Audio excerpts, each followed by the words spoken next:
매일매일 책 읽는 습관을 기르자. 10월 14일 시작합니다.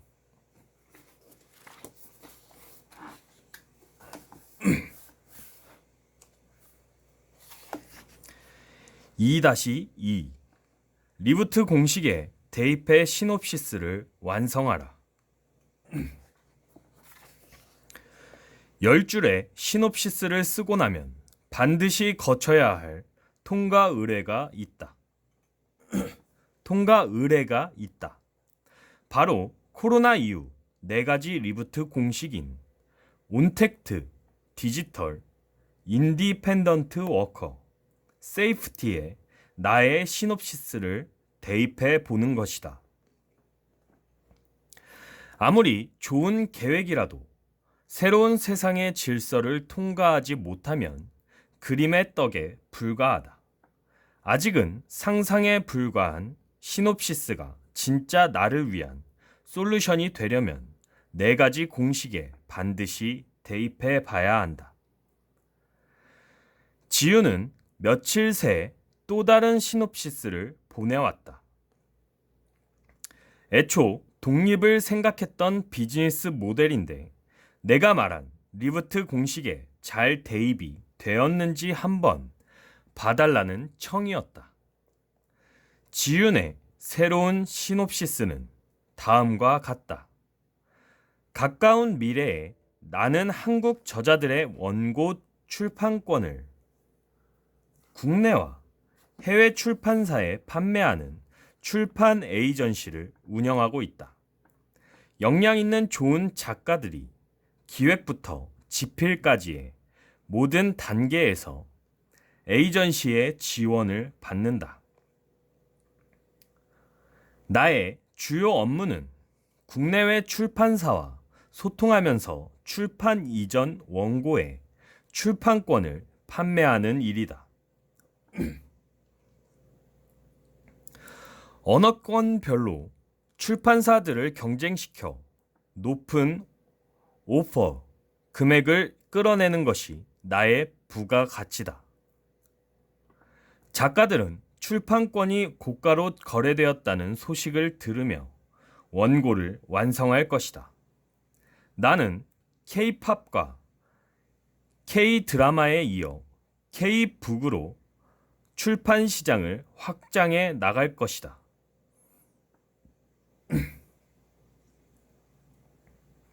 물론 내가 솔루션을 고민해 줄 수도 있겠지만 알다시피 나는 출판 분야의 문외한이다.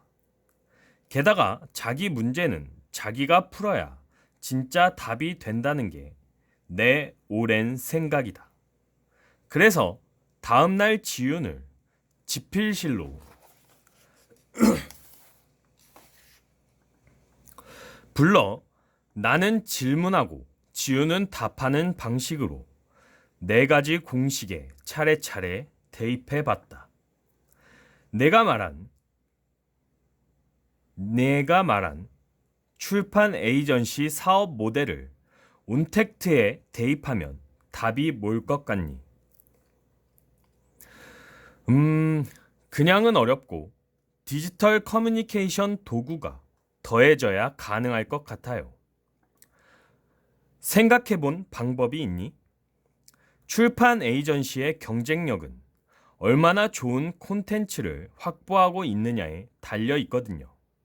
만나지 않고도 어필하려면 제가 지금 어떤 작가와 어떤 작업을 하고 있는지를 알릴 수 있는 오픈 플랫폼을 만들어서 구독 서비스를 하면 좋을 것 같아요. 그래, 그거 괜찮다. 디지털도 생각해 본 게 있어? 아니요, 그게 제일 어렵더라고요. 책 만드는 건 자신 있는데 디지털 쪽은 경험이 별로 없어서요. 그때 옆에서 가만히 듣고 있던 서 본부장이 아이디어를 보탰다. 최근에 어느 리포트에서 봤는데 영국의 한 출판사는 책을 냈다 하면 무조건 베스트셀러라는 거예요. 초보 작가들이 자유롭게 글을 올리는 사이트를 운영하면서 독자들 반응을 분석한 다음 대박을 터뜨릴 작가만 골라내는 거죠. 어떻게 했나 봤더니 우리도 금방 하겠던데요. 빅데이터 크롤링 프로그램만 돌리면 하룻밤 사이에 뚝딱이니까 이걸 활용해 보면 어떨까요?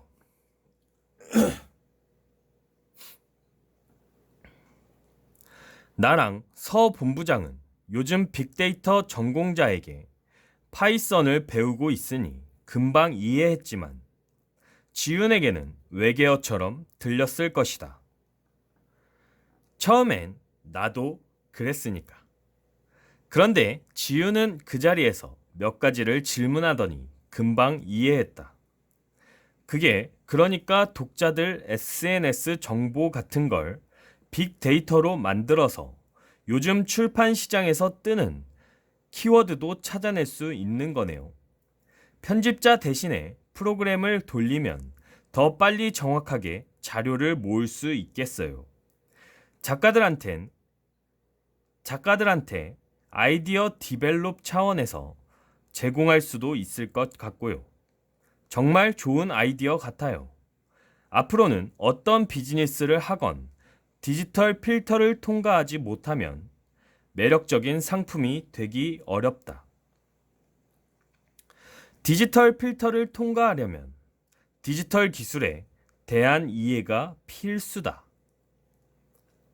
기술을 직접 배울 필요는 없지만 어떤 기술이 있는지를 알면 어디에 어떻게 활용할지 다양한 아이디어가 가능해진다.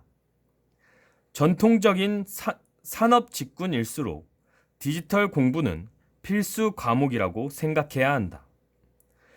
독립하면 그야말로 인디펜던트 워커가 되는 건데 너는 어떤 게 가장 필요할 것 같아? 아무래도 투자를 받는 게 관건이지 않을까요? 주변에 투자하겠다는 사람들이 있긴 하지만 앞일은 아무도 모르는 거니까요. 스타트업 투자 생태계에 대해서도 공부하고 벤처 투자자들과도 인맥을 쌓아두면 나중에 독립할 때 도움이 될 것 같아요. 그리고 외국 출판사들이나 출판 에이전시와 소통하려면 메신저나 협업 틀도 있어야 할 것 같아요. 지금부터라도 해외에서 많이 사용하고 있는 협업 툴 사용법을 배워두는 게 좋겠어요. 지금까지 수많은 출판사 에디터를 만나봤지만 이렇게 일 잘하고 똑똑한 친구는 본 적이 없다. 하지만 그에게도 머리를 싸매게 되는 주제가 있었는데 바로 세이프티였다.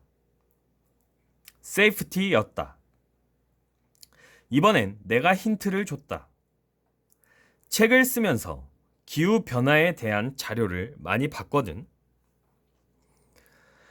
구구절절 옳은 말인데 딱 하나 걸리는 게 너무 전문적이라는 거야.